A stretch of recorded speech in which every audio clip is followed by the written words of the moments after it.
Lockdown, Is Anyone Safe by Amy Rose Thomas, Year 7. In March I walked through the gates of my primary school into a hubbub of excited noise, and I found myself bubbling along in the crowd.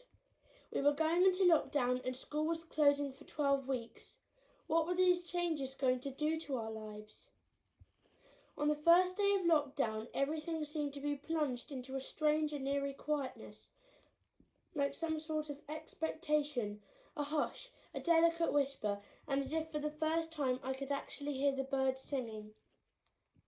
I realised that my time at primary school was finished, had come to an end, and there was no return, and for the future plans which had all been carefully mapped out, they were no longer going to happen. My SATs exams, which believe it or not I was looking forward to, a school trip to Derbyshire, the Year 6 production, and most importantly, the Year 6 presentation of awards. I felt deflated and rejected. I kept myself occupied, and in some respect it was quite nice to have my mum all to myself. Every morning we did keep fit with Joe Wicks, although I can't say it did much for my waistline. I worked hard on my homework, and my mum bought me a huge garden pool, which I dived into during the extreme hot weather. It all sounds fun and tranquil, but the reality was quite a different story. People were dying from the coronavirus each day, and the numbers increased alarmingly. I remember watching the evening news with the doctors and nurses dressed in unrecognisable spacemen-like gear, and people laying in hospital beds with tubes and pipes down their throats, pumping air into their lungs. I couldn't relate to the numbers of deaths. It all seemed so far away, and yet it was so close, a deadly, invincible disease.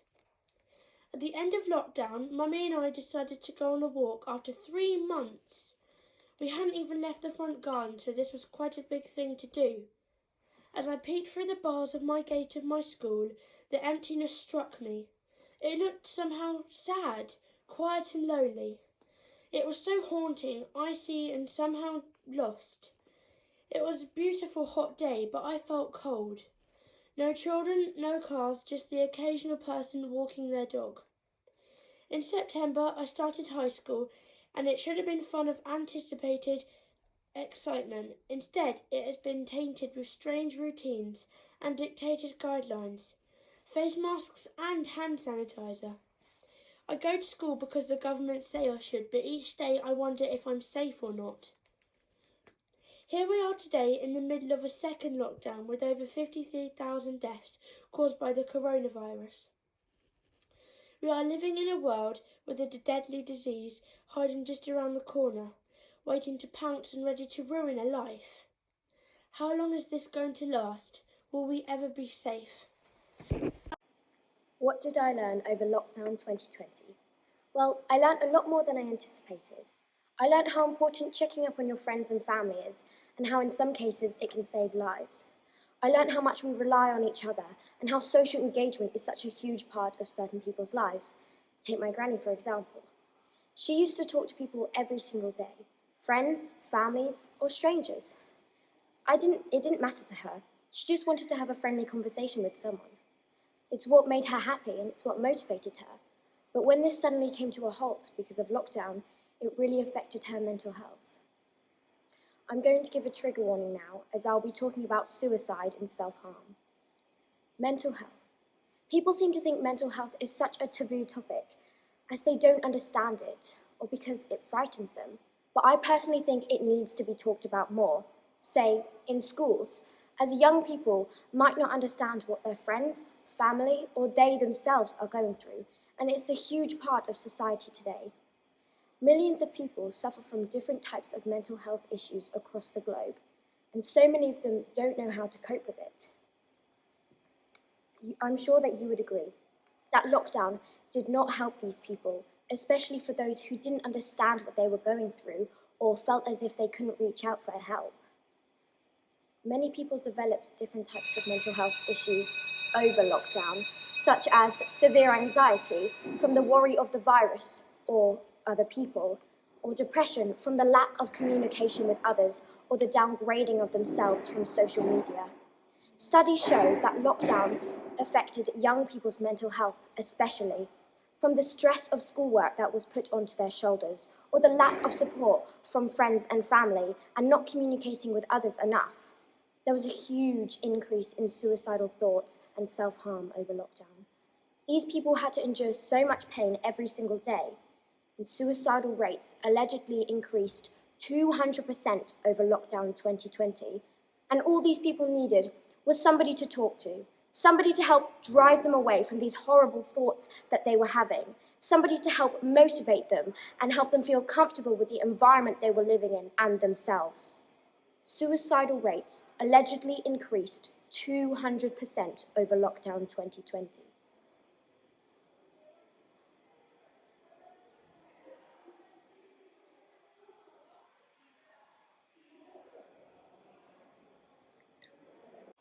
Lockdown. Now, I could go on and on about the lack of toilet paper, pasta, and rice in the shops, but that wasn't what lockdown was about.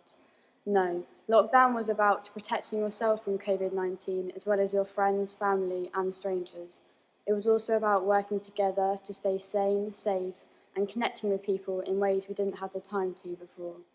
My family's lockdown was considerably different from the average family's. As of the 21st of March 2020, the NHS identified approximately 2.2 million people being clinically vulnerable and at high risk of severe illness from the coronavirus. My mother was one of these people.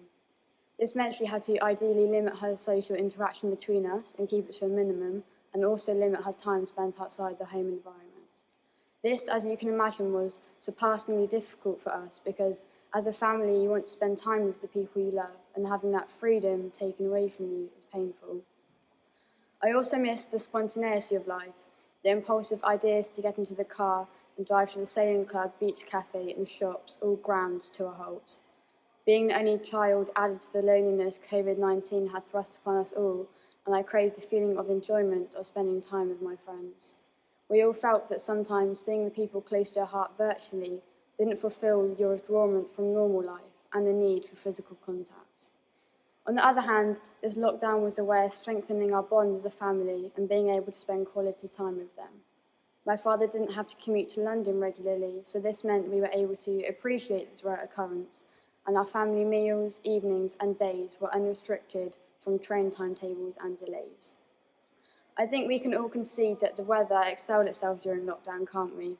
I relish the fact I could venture outside into my garden and bask in the warmth, the sun almost smiling down upon us all, placing a morsel of satisfaction into our chaotic lives. It also made me appreciate my surroundings and the little things in life full of simplicity, which made everything hold more value. And here we are again, another lockdown. I feel the French saying déjà vu is immensely fitting in this circumstance, don't you? When it came apparent there was to be a second lockdown, I was overcome with a mix of mournfulness, aggrievement, but yet a sense of resignment as well. So what does the future hold for us? Although there remains uncertainties, the promise of a new vaccine allows us to look forward to resuming life as we remember it. Therefore, this lockdown wasn't just about the lack of toilet paper, pasta and rice in the shops after all. It held more meaning, worth and significance than that, concluding us to cherish our everyday lives, our environment and each other. Hello, I'm Stevie Ashby, and during lockdown in March I learnt how important life is and why you should live it to the fullest. I recognise that you only live once and how precious time really is. The announcement of the second lockdown filled me with apprehension as we were having to embrace further restrictions on our livelihoods. What would I feel this time?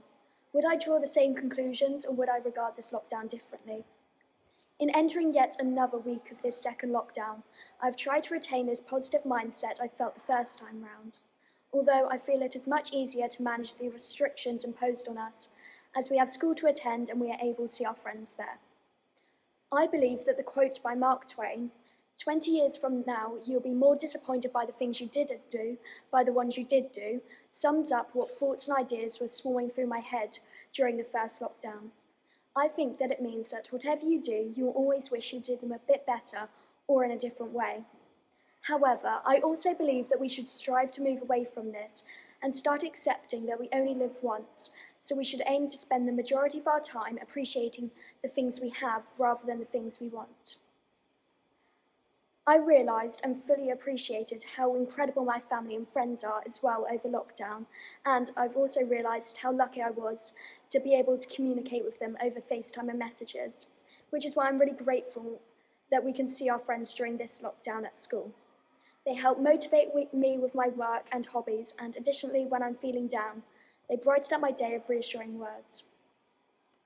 Both lockdowns have opened my eyes to the fact that we should ensure that we have a balance of not only working hard, but also making time to have fun, even if it means that it's restricted to our homes and local area. The time during the first lockdown enabled me to strengthen my photography skills, and I discovered lots of hidden gems in my garden that I had not noticed and appreciated before. During this second lockdown, my photography skill has evolved, where I've learnt how to vlog and I've begun posting them on social media. I believe Mark Twain's quote is accurate, as a small part of me does regret that I wasn't as productive as I could have been over the 6 months of the first lockdown. But another and more greater part of me has realised that I shouldn't keep on beating myself up on things and wasting my life wishing that I'd done this or that. That's why, over the first lockdown, I started a gratitude journal, and since then I've decided to take every opportunity that comes my way, such as entering this speaking competition. Has this current lockdown encouraged me along a similar path? Well, during this second lockdown, I've also made the decision to start my Duke of Edinburgh Bronze Award, and this is a positive step in my well-being, as it's helped me to focus and set goals to achieve in the future. At the end of the day, you only have one life. Do you really want to be approaching the end of it, wishing that you'd done this or that, or a bit better, because I definitely don't. So when I am coming to the winter of my life, I want to reflect that I've lived the best life that I possibly could have.